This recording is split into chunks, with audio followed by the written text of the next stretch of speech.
Hello and welcome back to Rage Gaming, more Arc Raiders. Today we're talking about a very specific thing. We're talking about attachments and the many different kinds of these modifications that exist, what they do, what you should be running, and how not all of them are only positives. Some of them come with literal clear negatives that you shouldn't just slap onto a weapon without thought. When we get into the blue and purple rarities, it starts to become a playstyle modifier where you need to think about that attachment and how it changes how you're approaching this weapon and its use.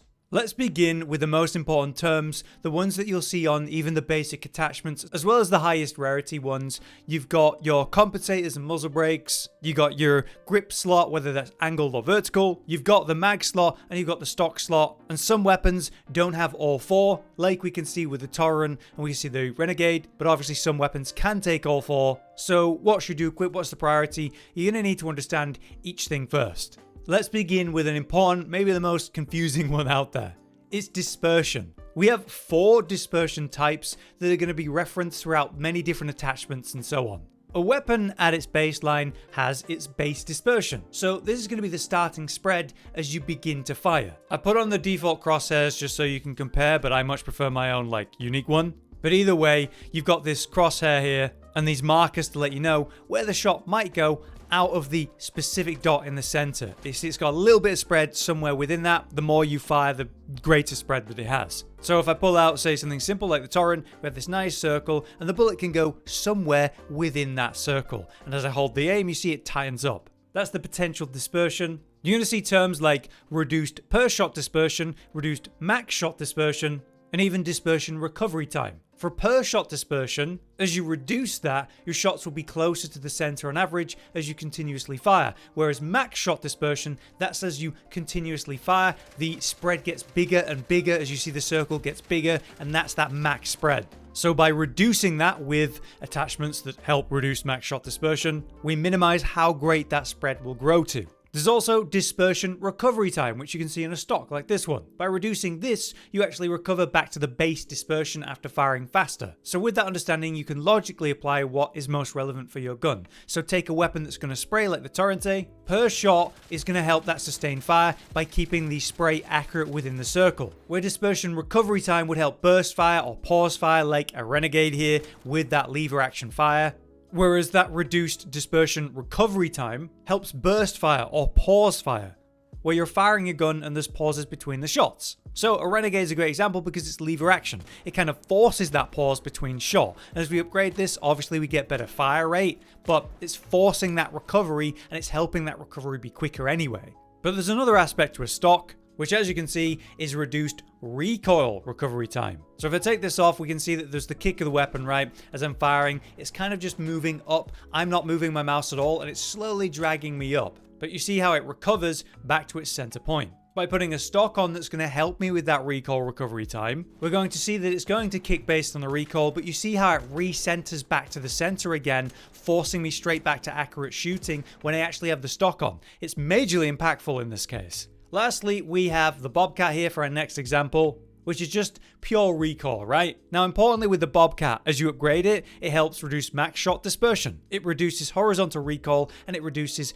reload time. So by simply upgrading your bobcat, you're going to get massive horizontal recoil benefits. So in terms of attachments, I'd strongly advise you go for something that reduces vertical recoil because you're not getting that when you upgrade it. Recoil is just the general bounce up and to the side as I fire. So the vertical recoil is obvious because it's forcing my shots to go straight up as I do nothing to adjust. But as it's going up, you do see that it bounces a bit left and right as well. If we take a look at the bullets, you see it's not a straight line, it's going left and right. That's the horizontal recoil. So on average, most players are going to benefit from reduced horizontal recoil more than they're going to benefit from helping the vertical recoil if you're forced to choose. Thankfully, in the case of the bobcat, when you upgrade it, you deal with one and then you can attach to the other, like I said. But the point is, it's pretty easy to pull down when you're firing to maintain an accurate spray and actually be on target. Easier than it is to try to randomly adjust left and right as the weapon bounces left and right. But obviously it's case by case, logic has to apply as we'll get to. Now with those key concepts explained, let's look at each of the 4 potential attachment slots. We have the muzzle, we have the underbarrel, we have the magazine, and we have the stock. For the first slot in the barrel, you're going to be choosing between something like a muzzle brake, a compensator, you might even look at a silencer. Then there's weapon-specific ones like a shotgun choke in place of the compensator or brake or whatever. It's just one thing, the shotgun choke. You use compensators to help the dispersion of the shots, and you use muzzle brakes to help with the recoil. Either way, both are going to help you with sustained fire, just in different ways. Suppressors, all they do is reduce the sound that your gun makes, not helping you with either thing like the compensator or the muzzle brake would. In the next slot then, we have the grips. Commonly you're going to see the angled or the vertical, and so with this you're basically choosing which recoil type does my gun need the most help with. The vertical grip is going to help vertical, angled is going to help horizontal. And as we just said with the Bobcat, as you upgrade it, you're building in this reduced horizontal recoil. So you're addressing its horizontal recoil problems by upgrading it, but you're not helping its vertical recoil problems at all. So using a specific vertical grip to help with that turns the weapon into a laser, as we just saw. Here's an image from Josh just to show you some comparisons. On the left, we have a venator fire that addressed the vertical recoil with just one attachment. And on the right, the same venator without the attachment. So you can see how much vertical recoil management really helps how far it's going to go up and how much you have to actually pull down to fight that kick. After that, we have the magazine slot, which is thankfully super simple. Other slots might have a downside when they start to get to rare and above. But when you look at these rarer mags, you see that all it does is increase the size of the mag. So it's not actually doing anything except increasing the size. So magazines, uniquely, just don't have this downside. They're just allowing you to fire for longer. Last up then, you have the potential of a stock mod, which, as we said, provides the most benefits for weapons that pause between shots. Whether that's burst fire of an arpeggio, you're firing a ferro, or a renegade with those pauses between shots. But it's still going to be useful for something that is a spray gun. Because when you stop firing, it's going to recenter again, faster, and reset so we can get on target. Even in burst fire that might happen sometimes with a gun like the Bobcat that's more about spraying, it will be relevant. But obviously, the least impactful slot in that specific example.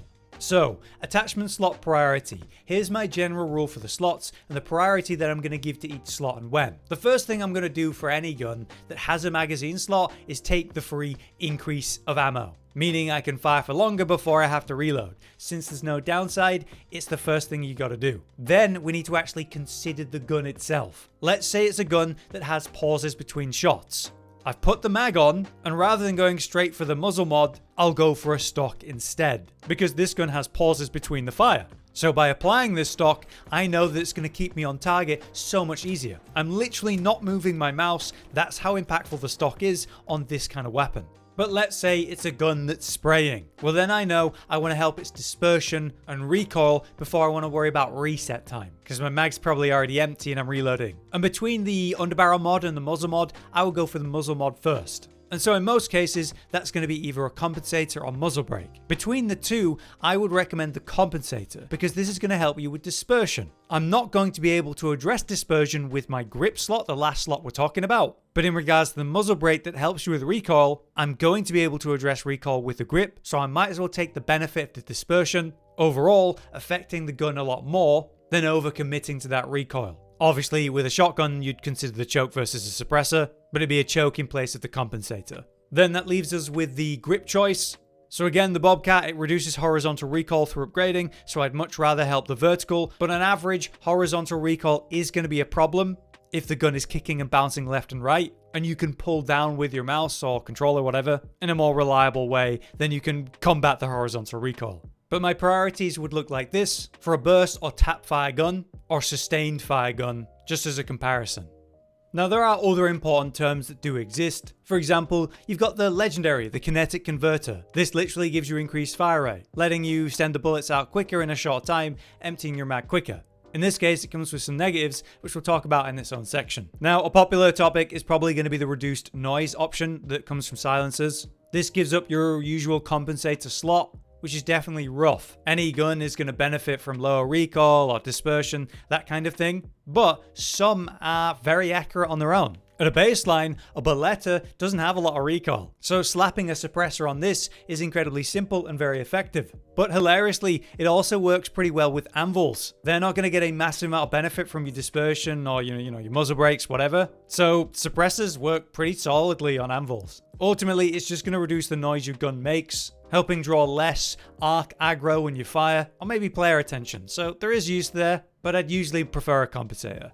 Another interesting one would be the effect of equip and unequip time. This is basically how you holster and unholster your gun, how quickly you pull it out, put it away. An increased ADS speed, which is when, you right click, you aim in, you zoom in, you reduce the, say, spread, how quickly you do that.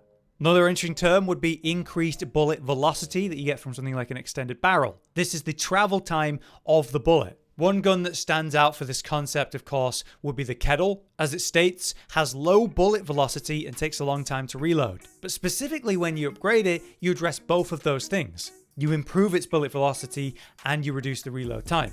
So what guns and playstyles would you even care about something like bullet velocity improvements? Well, it's for long distance shooting, such as when you're sniping with an osprey, helping you become more of a hit scan, accurately clicking on someone and then being rewarded for it, instead of having to predict where they are in the next half second. But there are negative effects, and that's where your epics and your rare and so on attachments come with negatives that you got to be aware of. Something that I would like to see in the UI change is when you're looking at an attachment, I want to see what is good, what is bad in terms of the dev's opinion. And that actually exists in the game. For some reason, it's not on the inspect screen here. But if you bring yourself to a trader and say, look at an attachment that has a pro and a con, it literally has an up arrow and a down arrow. So I don't know why that's not on the inspect screen. Either way, you can clearly see that, hey, reduced horizontal recoil, amazing. But reduced ADS speed, meaning I'm zooming in on my gun slower, that does suck.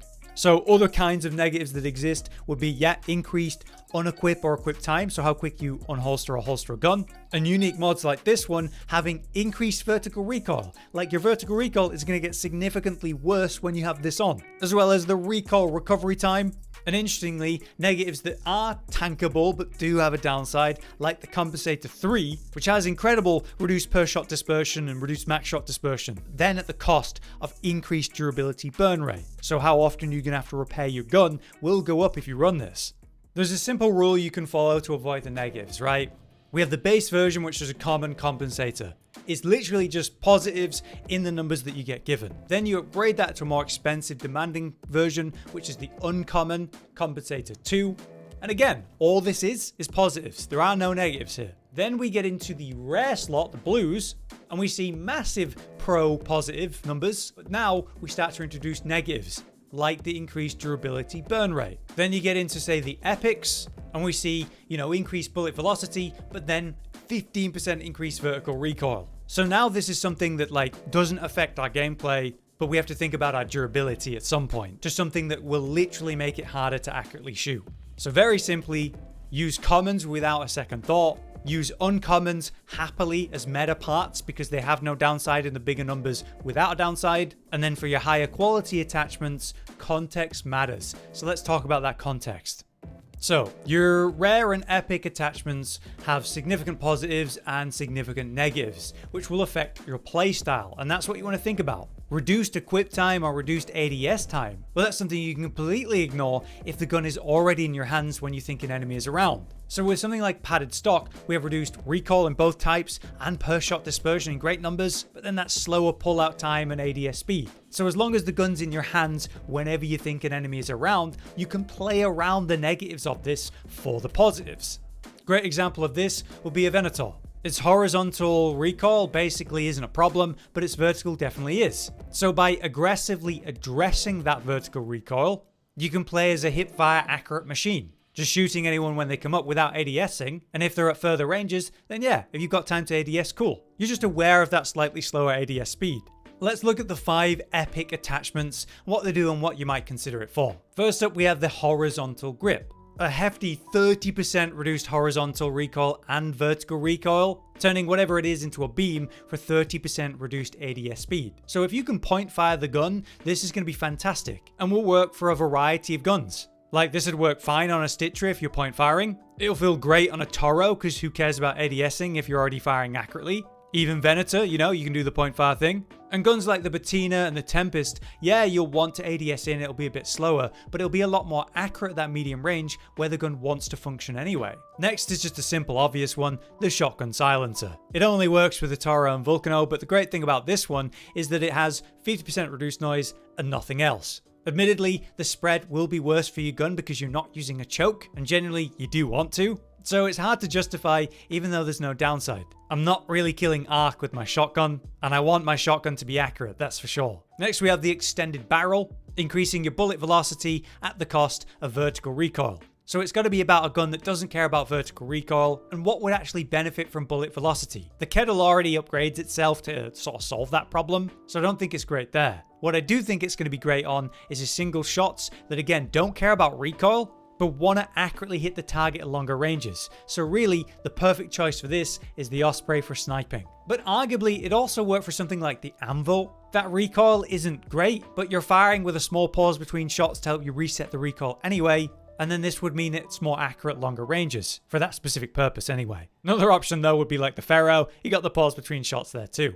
Then we have the two stocks. First, the padded stock, greatly reducing your horizontal and vertical recoil and per shot dispersion, so accurate fire. Then it comes out slower because slower equip and unequip time and reduced ADS speed. If you were using this with a bobcat, you'd want the bobcat to be in your hands every time you're turning a corner, every time that you're thinking a fight could happen as you move through the map. Suddenly there aren't really downsides to using that stock because you're never surprised. But honestly, there are other good examples like the torrente. If you're going for like a hip fire playstyle, not ADSing at all, turning it honestly into a hip fire monster. Last up we have the lightweight stock. Massively increased ADS speed and reduced equip and unequip time. So you pull your gun out and ready it so quick. But then you get this nasty 50% vertical recoil and recoil recovery time. Horrible. The three guns I would think of for this would be like the ferro, so you can pull it out quick and get that single shot off accurately, and it doesn't care about the recovery between shots because you got the forced reload time anyway. There's also something like the toro, pulling out the gun super quick and super fast ADSing to accurately shoot that one shot. Then you have the pump recovery to offset the downsides and ignore them because you're pumping anyway. Or say something simple like say the osprey. You see someone at medium range and very quickly pull the gun out, zoom in, ADS fire accurately, don't care about the recoil time because you got to rechamber the next shot anyway, or swap off of it into the other gun quicker as another cool way you could view that. Last up we have the two legendary attachments. First up, the kinetic converter. For 15% increased fire rate, you're going to have increased horizontal and vertical recoil, making the gun less wieldy. You would run this on any gun that wants to dump its mag as fast as possible and can put up with the increased recoil. So something like a sticher is incredibly budget friendly for this concept, dealing slightly more damage per shot than the bobcat, and then having competitive fire rate with the bobcat. It actually makes the sticher a better weapon in my opinion. There's also something simple like the shotgun, the Vulcano, where you're just dumping the mag as fast as you can on target, and so you don't care about the recoil. Fire rate is going to be king there. And to be fair, something like the bettina would be reasonable, but obviously the recoil downsides would be a problem. Otherwise, you have the anvil splitter, which is just only for the anvil, taking the anvil from 1 shot per fire into 4 shots per fire, but each projectile itself is weaker. 70% reduced projectile damage per shot. Overall, this equates to more damage if you hit with all 4 shots, and will be pretty devastating if you land any headshots. So it's a close to medium range version. The spread is actually tighter than you might think at relatively medium range. The problem is that it's going to cull your ability to fire the anvil effectively at longer ranges, which is honestly solid at. But for a close range arc killing option, it's awesome. You just have to play around the fact that that anvil is no longer used for range gameplay. But yeah, that brings me to the end. A lot to talk about on cover. I hope it wasn't too dense or confusing, but it's something I've been looking into and really trying to understand. You know, actually run my purples and stuff. If you guys have anything to add to the different topics today, let us know. But if it was useful, do drop a like. And until next time, I've been Hollow, you've been you, and thanks for watching. Josh, Cotton, and Hollow with the videos, dropping the humor like a hammer on your tippy toes, bringing entertainment on a daily arrangement to take our insanity and turn it into entertainment. Yes, I said entertainment twice, to reiterate that it is nice to look into your faces on a mostly daily basis when you let us in your homes to make the whole world a stage. Goodbye.